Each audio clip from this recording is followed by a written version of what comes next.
Bonsoir, quelle joie de renouer avec vous. Nous sommes rendus au troisième dimanche de Carême, troisième étape de cette belle marche qui va nous amener jusqu'à la fête de Pâques. Et cette année-ci, nous sommes heureux de vous proposer de cheminer avec la lettre pastorale de Monseigneur Jean-Michel Duron, évêque de Port-Louis, lettre intitulée Église à venir. Marchons ensemble dans l'espérance. Et ce soir, nous allons aborder le thème de la contribution des femmes et la place des jeunes. Monseigneur Jean-Michel Duron s'empare de ces thèmes dans l'intervention de ce soir, dans sa lettre pastorale, alors que l'Église se conjugue au féminin, bien que des femmes comme la Bienheureuse Vierge Marie ont eu un impact considérable sur l'histoire de l'Église et dans l'histoire du monde, force est de constater que très peu d'entre elles arrivent à des postes de prise de décision, à la fois dans l'Église, et bien sûr, il en est de même dans le monde temporel, quand il s'agit de la politique et de l'économie. Ce soir, Monseigneur Jean-Michel Duron revient sur la place de la femme. Il aborde aussi la place des jeunes dans l'intervention qui suit. Nous l'écoutons, l'évêque de Port-Louis. Après, nous allons accueillir Karine et Nathaniel qui sont en plateau avec nous. C'est parti donc pour la troisième étape de cette lettre pastorale 2025.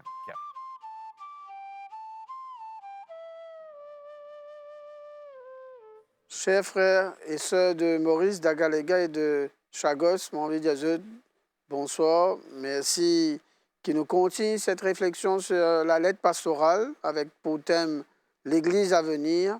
Marchons ensemble avec espérance. Comment le background derrière moi bien montrer un peu cette Église à venir en marche avec différentes personnes. La dernière fois, pour la deuxième émission, moi, j'ai insisté beaucoup sur les conversions dans les relations. L'espérance, pour nous, c'est dans ces conversions qui nous peut vivre. Et moi, j'ai insisté beaucoup sur les conversions qui viennent quand nous sens un peu nos manières de vivre, un lien, une relation avec Bandimoun, qui dit à nous, c'est d'abord les relations qui sont plus importantes avant toute structure qui l'Église a mis dans l'Église, dans les communautés paroissiales, mais aussi bien au service de la société mauricienne. Et dans cette question de l'espérance au cœur des conversions, et dans la question des relations et des missions qui chacun vit dans l'Église selon le don qui bon Dieu fait à nous. La question qui peut poser de plus en plus dans l'Église à Maurice et dans le monde, c'est la place des femmes dans cette mission-là. Et que je souhaitais que ça dans la manière qu'aujourd'hui l'Église pense la place des femmes. Alors, de plus en plus, moi ici, je peux observer, le 8 mars dernier, nous célébrons la journée mondiale de la femme. Et quand nous trouvons beaucoup aujourd'hui, une femme qui peut venir un CEO, une femme qui peut prendre une responsabilité au niveau politique, au niveau économique, au niveau social. La question souvent, nous ici, la question est posée, l'Église comme une institution, dans ce manière d'organiser, quelle est la place des femmes dans cette mission-là? Comment l'Église donne une espérance aux femmes dans la mission? Mon pote, l'Église reconnaît que dans l'histoire de l'Église, une femme, des fois, il y a un peu de difficulté pour trouver cette place dans cette mission. Pour reconnaître aussi mon don, mon charisme, ma capacité qui je là pour vivre cette mission et trouver ma place dans différentes missions de l'Église. Mais malgré tout, dans l'Évangile, souvent, nous cause qu'une femme est bien présente dans la mission avec Jésus-Christ. Marie de Magdala, lui-même, ou Madeleine, Marie-Madeleine, bon Dieu confiait la mission au moment que Jésus ressuscité après cela mort, 3 jours après cela mort. C'est à Marie qui première personne pour le témoin de Jésus-Christ. Le jour de la Pentecôte, Marie, Mère de Dieu, est présente avec beaucoup les autres madames qui suivent Jésus-Christ et sont là au moment que la mission de l'Église commençait. Nous reconnaissons que madame travaille beaucoup pour réfléchir sur la foi. Beaucoup madame prennent une responsabilité dans certaines institutions. Et alors, une grande révolution vient aujourd'hui, comment aujourd'hui dans l'Église catholique, le pape François, il nomme une religieuse, une masseur, à une grand service dans l'Église, qui nous appelle un dicaster, pour les mêmes responsables, ce qu'on appelle une mission dans la curie romaine, c'est-à-dire les responsables, un ministère, si vous voulez, si nous causons en termes un peu, il y a un gouvernement, et dans un gouvernement, il y a un ministère, il y a une madame là-dedans, qui prend cette responsabilité de ce ministère-là, une religieuse. Et aujourd'hui, c'est cette religieuse-là qui est responsable, qui concerne la vie consacrée dans le monde entier, c'est sœur Simona Brambilla. Il est très intéressant comment c'est dit, il peut diriger sa dicaster-là, sa ministère-là, dans Rome maintenant. Donc c'est une grande avancée parce que longtemps, tout ça m'a dicaster, qui est là. Sur le plan régional, dans nous, la région de Maurice, Réunion, Seychelles, Rodrigue et Comores, qui nous appelle la conférence des évêques de l'océan Indien, un évêque et moi-même, parmi les évêques, nous nommons dans une commission 2 femmes qui aussi, 2 madames, une religieuse et une laïque, pour nous réfléchir aux manières qu'on prend la mission dans nos régions océan Indien. Et faire nous réfléchir au niveau théologie, au niveau des écrits, des évangiles, et comprendre aussi la mission qui nous prend dans nos régions océan Indien. Au niveau local, je suis très heureux comme mon nomme évêque, nomme madame pour être responsable d'un service avec nos délégués épiscopaux, disons dans la catéchèse, au niveau de la famille maintenant, c'est un couple, au niveau de la liturgie, la manière de préparer la célébration, dans la communication, dans chaque service diocésain, on demande qui aussi une madame qui est capable de prendre une responsabilité. Et dans différentes paroisses, nous reconnaissons que dans la catéchèse, c'est-à-dire l'annonce prépare les enfants de l'évangile, beaucoup, madame, participent, beaucoup de responsabilités dans une formation qui nous appelle vie spirituelle, rencontrer Jésus-Christ, accompagnement de malades, accompagnement de famille en deuil. Tout ça là amène, comment dire, pour moi, me trouver que madame de plus en plus paye trop de place dans la mission. Certaines, parmi eux, je peux donner une formation dans ma paroisse ou bien au niveau de notre diocèse, alors que les autres peuvent prendre une responsabilité dans un conseil, soit au niveau finance ou bien au niveau de notre équipe d'animation pastorale pour aider le prêtre, pour accompagner le prêtre dans sa mission. Alors, pas mal de dames maintenant, eux là. Mais là encore, chemin pour faire. Je ne veux pas dire que l'Église nous arrive, comment dire, à un point qu'on nous dit bien bon. Mais nous encore, il y a une réflexion pour penser dans d'autres instances de décision, comment nous pouvons aussi aider-nous, laisse-nous toucher par peut-être l'apport que madame a mené dans la manière qu'on prend mission dans l'Église. Alors l'Église peut vivre, ça aussi demande une conversion qui demande nous une autre façon, une autre manière qu'on prend la manière qu'elle a l'Église pour avancer dans les années à venir. Un deuxième point qui est important, c'est valoriser les enfants et les jeunes. L'Église, quand nous marchons ensemble, elle est bien représentée par ce background et il montre-nous qu'il y a une bien contribution de tous. Autant les dames, madame, de contribution, mais autant les enfants, parce que les enfants, c'est un potentiel qui nous trouvait pour nous comprendre la mission. Et de plus en plus, nous disons bien, écoute aussi la voix des enfants. La voix des enfants dans la société, parce que l'Église, sa mission, comme on dit, nous écoute aujourd'hui pas mal d'enfants qui vivent dans certaines questions au niveau familial, séparation dans des familles, des enfants qui connaissent aussi une réalité de vie aussi, de vie soit avec grand-père, grands-parents, de vie avec les autres du monde qui sont familles, les autres parents, et des enfants qui, dans une situation que papa et maman, ils tombent dans l'enfer, la drogue. Donc l'Église reconnaît que cette mission-là, mais nous, bien, écoute la voix. Et que mes enfants, quand nous écoutons, nous découvrons beaucoup de quels besoins pour une société mauricienne. Alors c'est aussi bien important de valoriser mes enfants dans la manière de aussi de cas ouvert nous liser nous regards. C'est aussi une conversion. Qui vient nous aussi, les enfants les écouter, mais aussi engager-nous auprès des jeunes.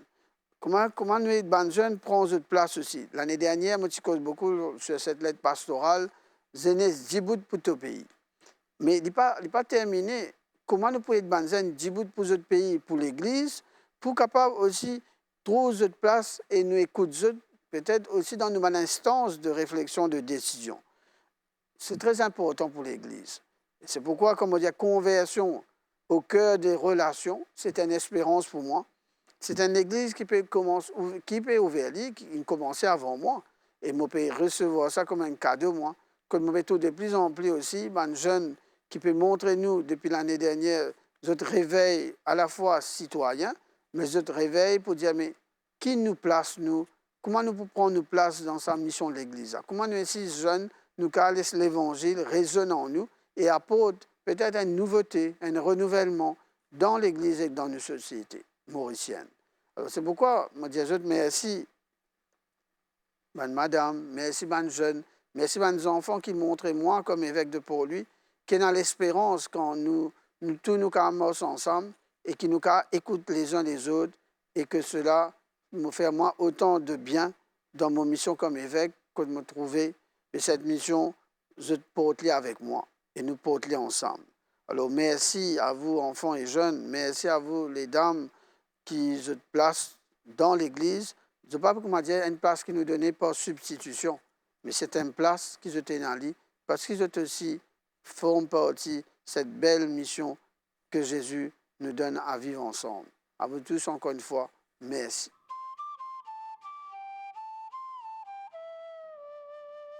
C'était Monseigneur Jean-Michel Duron, évêque du diocèse de Port-Louis, qui nous entretient semaine après semaine sur cette lettre pastorale d'Église à venir à marcher ensemble dans l'espérance. La contribution des femmes, la place des jeunes, c'est la question de ce soir. Le plafond de verre, ce fameux plafond qui permet aux femmes et aux jeunes d'accéder à des postes de prise de décision, de responsabilité, est-il brisé aujourd'hui? Les femmes et les jeunes sont-ils vraiment partie prenante de ce processus de service à tous les niveaux? On fait le tour de la question. Et nous avons la joie qu'il y a ce soir Karine. Bonsoir Karine. Bonsoir. Vous venez de Vakwala. Oui, c'est bien ça. Et qu'est-ce que vous faites dans la vie? Quels sont vos engagements? Au fait, je engagé au niveau de la paroisse et je fais partie dans la case Béthanie. Alors, on précise que c'est la paroisse de la Visitation Oui. qui est bien représentée là sur ce polo. Donc, c'est aux couleurs, à l'effigie de la paroisse. Oui. Nous pouvons découvrir la mission de la case Béthanie dans cette émission-là. Et bien sûr, j'imagine que Karine chemine dans la vie humaine. Vous êtes maman et mariée. Oui, c'est ça. Et moi, mariée, moi, j'ai 2 enfants. Et aussi qui me font partie de la paroisse de la Visitation, bientôt 22 ans. Voilà. 22 ans. Alors, est-ce qu'il a 22 ans? On ne sait pas, il va nous le dire. Nathaniel, merci d'être là ce soir. Bonsoir, merci de m'avoir invité. Moi, c'est Nathaniel. J'ai 24 ans. Ah. Et je suis engagé aussi au niveau de ma paroisse, à Notre-Dame-de-la-Mer et à Sainte-Cœur-de-Marie. Je suis membre du CPJ là-bas et aussi de la chorale à Notre-Dame-de-la-Mer. Et voilà. Et dans la vie Et dans la vie, je suis artiste, donc je chante et je joue du violon. Et aussi, je suis prof à l'école Père-Henri Souchon. Voilà, plusieurs collaborateurs que Nathaniel. Alors, nous commençons la discussion. Donc, nous pécons ce soir, Monseigneur Duron, et ça dans les pastorales. Nous senti ce désir vraiment de donner la place aux femmes et aux jeunes. Alors, on va commencer bien évidemment par ces dames. Karine, oui. Quand vous êtes dit ça constat qui Monseigneur dressé, il dit qu'il est important de madame cette place dans l'église, dans la société. En tant que femme, qui ça évoqué en vous, ça? Qui ça fait réagir dans les cœurs? En tant que femme, et bonne femme aujourd'hui, c'est bonne femme qui bien évolué, qui nous bouge beaucoup, nous prend beaucoup, ban l'engagement, nous engage nous. Nous une bonne femme qui déterminée, nous pas peur pour avancer. Quand besoin nous là, nous toujours prêts pour aider au niveau de la paroisse ou avec les paroissiens des amis, nous toujours là pour aider, à l'écoute des femmes, j'ai besoin. Est-ce que vous sentez peut-être aujourd'hui, quand vous lire un peu ce qui est là dans la gazette, quand vous êtes un peu en avancé peut-être, qui se concerne l'actualité de la femme qui touche aujourd'hui là? Des fois, quand je me trouve une femme, quand il y a beaucoup de problèmes, de préjugés, même qui maintenant, nous toujours une ban femme qui battue, qui peine assez formation, moi, ça rend moi vraiment triste qui de nos jours, qui nous encore une ban femme qui peut subir ban atrocité pareille. Merci de nous cette constat-là, Karine.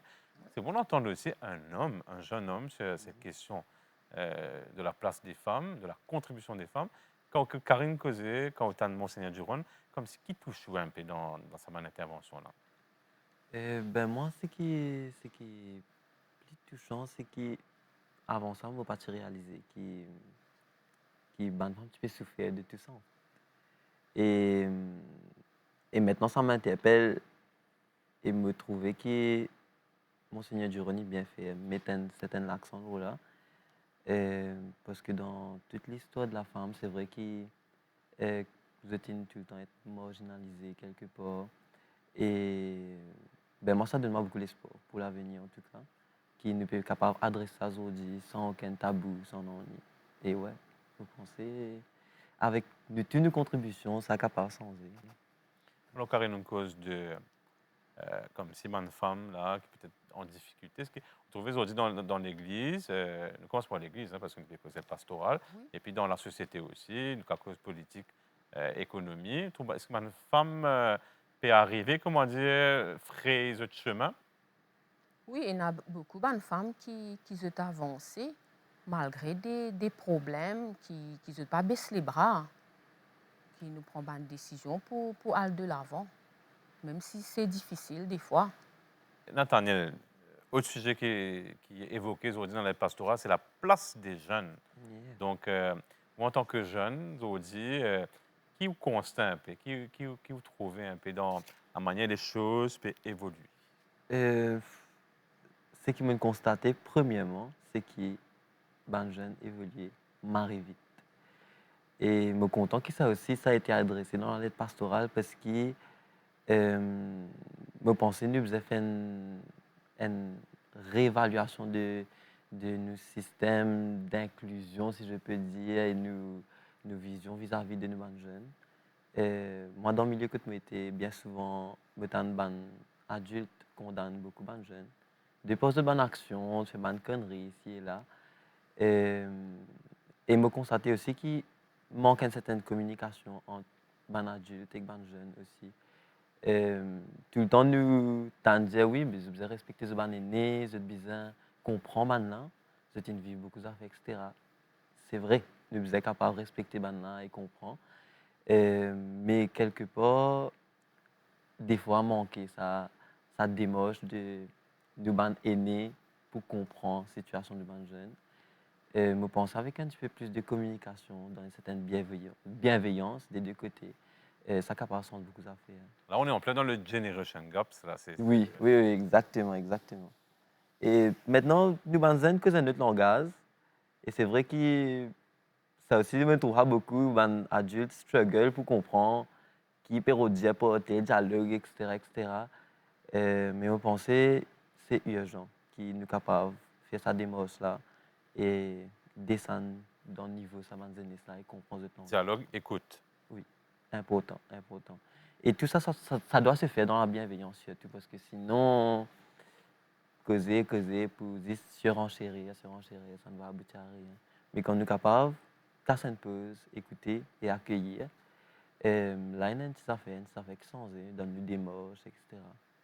Donc, ouais, vous pensez avec beaucoup de communication et beaucoup de bienveillance aussi, ça pourrait marcher. Voilà, nous sommes heureux de vous proposer, en ce troisième dimanche de Carême, de découvrir la lettre pastorale de Monseigneur Duron qui s'intéresse aujourd'hui à la question de la contribution des femmes dans l'Église, dans la société, et également la parole aux jeunes, puisqu'il a consacré l'an dernier sa lettre aux jeunes, Zénis Dibout Pouto Pays. Eh bien, on va tout de suite poser la question à Nathaniel qui est avec nous, qui nous accompagne ce soir aux côtés de Karine. Nathaniel, tu peux dire qui vise un dialogue bienveillant entre jeunes et adultes et qui vise à écouter aujourd'hui quand vous êtes la société mauricienne, vous êtes l'Église, en tant que jeune qui sur le terrain, qui se ce qu'interpelle concernant la réalité, les défis qui concernent les jeunes. Déjà, on a un gros problème de drogue. Ça, c'est une affaire qui est alarmant parce qu'en vrai, je travaille avec ban Zénis depuis 13 ans à monter. Et même à 13 ans, je ne vous cache pas, il y a des élèves, il y a des zen qui peuvent droguer aujourd'hui. Il n'y a pas tous les jours, mais il y a une fois qu'on rend un programme, je prends un chimique, c'est une affaire normale. Et me trouve ça chagrinant. Parce qu'en vrai, il bloque le développement des enfants à un certain moment. Et je pensais que ça vient aussi d'un manque de considération dès l'enfance. Ça fait que me trouver tous les jours, je demande beaucoup d'attention. Les aînés se demandent beaucoup d'attention. Et quand tu as cette cause avec Banna, vous êtes bien, vous êtes tranquille, vous êtes senti, vous êtes dans l'espace pour capable exprimer vous êtes. Et quand tu poses une question aux autres familles, c'est là que tu comprends que quelque part, ben, il n'y a pas de communication, vous êtes livré à eux-mêmes, vous n'êtes pas connu dans quelle direction pour aller. Et ils se disent, comment dire, suivre le flot, aller dans le gauche, bien dans le gauche, nous ici, dans le droite, sans pour autant un discernement, qu'est-ce qui est bon, qu'est-ce qui n'est pas bon. Alors, nous causons un leadership qui peut-être nous a abordé pendant carême. Oui. Là, nous à cause de la lettre pastorale, la place du Christ, justement, dans tout ce qu'on évoque aujourd'hui, comment la foi est clé dans cette mission. Qui fait cette mission? Qui fait ce compte engagé? À nous cause avec Karine, qui fait engager? Moi, je suis engagée parce que je suis content. Je suis content de mettre moi au service. Je me sens moi bien. Et je apprends beaucoup de cette bonne femme-là. Parce que comme je mets moi au service, je gagne une grande joie. On va dire madame, c'est-à-dire c'est au sein de la case Béthanie. Oui. Rappelle-nous peut-être quelle est la vocation, peut-être la mission de la case Béthanie. Au fait, la case Béthanie, c'est que nous commençons par suivre un parcours qui appelle le regard de Jésus sur la femme mauricienne. C'est un parcours de 13 semaines. Là, quand nous terminons le parcours, là, nous faisons partie dans la case Béthanie. Nous prenons l'engagement pour devenir une femme Béthanie. Béthanie veut dire cœur des pauvres. Quand Jésus habite en moi, pareil comme à Béthanie, quand Marie est morte, Lazare que tu peux vivre, quand Jésus vient visiter la case là. Voilà, c'est quoi Béthanie. Et dans cette démarche-là, est-ce qu'il y a une madame qui inspire, ou peut-être plusieurs, hein? Moi, ce qui inspire moi, c'est Maud et Marie. Maud qui tout le temps préoccupée et Marie qui tout le temps qui reste au pied de Jésus à l'écoute. Merci beaucoup, Karine et Nathaniel. Dans cet engagement des jeunes qui auraient peut-être, est-ce qu'il y a un modèle comme si de jeunes qui inspirent, qui tu t'assures peut-être pour l'Église à venir, quelque chose de l'Église à venir? Ce que je souhaitais pour les jeunes, c'est qu'ils arrivent à trouver l'espace qu'ils ont besoin. Parce qu'en vrai, on n'a pas beaucoup d'espace pour, comment dire, juste le fait de dire ce qu'on pense. Et ouais, me souhait le plus, c'est que Banzenis arrive grandi au sein de l'Église, sainement et avec beaucoup de tendresse. Donc, j'inscrire à l'espace là, à l'espèce piscine d'amour là, pour eux, ce serait mon rêve, quoi. Alors, on va terminer peut-être tout à l'heure, on discutait aussi de, comme c'est la lettre pastorale avec cette magnifique couverture. On voit les personnes. Qu'est-ce qui vous touche dans dans on va dire, cette couverture de l'aide pastorale, qui se très marqué là-dedans? À nous commencer, à nous finir avec ça. Moi, ce qui me touche, c'est que il y en a différents types de personnes. On a des personnes en situation de handicap, etc. Pour moi, ce qui interpelle moi là-dedans, c'est la tendresse que l'humain peut faire preuve à l'égard de l'autre, on va dire. C'est sa tendresse de prendre soin de l'autre. Et ça rejoint un peu le service, un petit peu la raison pourquoi me mettre moi au service des jeunes, c'est surtout pour leur transmettre beaucoup d'amour et de tendresse et permettre de grandir, quoi. Nathaniel, merci. Karine? Et moi, ce qui m'a trouvé, c'est qu'il y a des femmes, il y a aussi des couples et qui peuvent aller dans la même direction, comme si c'était un seul objectif. Extraordinaire. Ben voilà, c'est ça notre propos, semaine après semaine. Vous parlez de la lettre pastorale, Église à venir, marchons ensemble dans l'espérance. Merci à Nathaniel, merci à Karine d'être venue nous témoigner de la joie du service. Et bien sûr, la Côte de TT, Côte de Semaine, Côte Kuma, The PCRV. Alors, merci à l'MBC également qui, chaque semaine, permet de nous découvrir davantage sur cette lettre pastorale. On a abordé la question des personnes porteuses de handicap. Ce sera le thème de la prochaine intervention de Monseigneur Jean-Michel Duron, évêque de Port-Louis. Ce sera dimanche prochain. Je vous quitte avec cette belle citation, 2 citations du pape François qui se remet, qui est en difficulté en ce moment puisqu'il a des problèmes de santé. Voici ce qu'il dit à propos des femmes. Il dit « L'Église est une femme ». À propos des jeunes dont on a parlé ce soir, il dit « Les jeunes sont l'aujourd'hui et l'avenir de notre société, de notre monde ». Voilà de quoi méditer. Merci beaucoup de votre attention et à bientôt sur les chaînes de la MBC.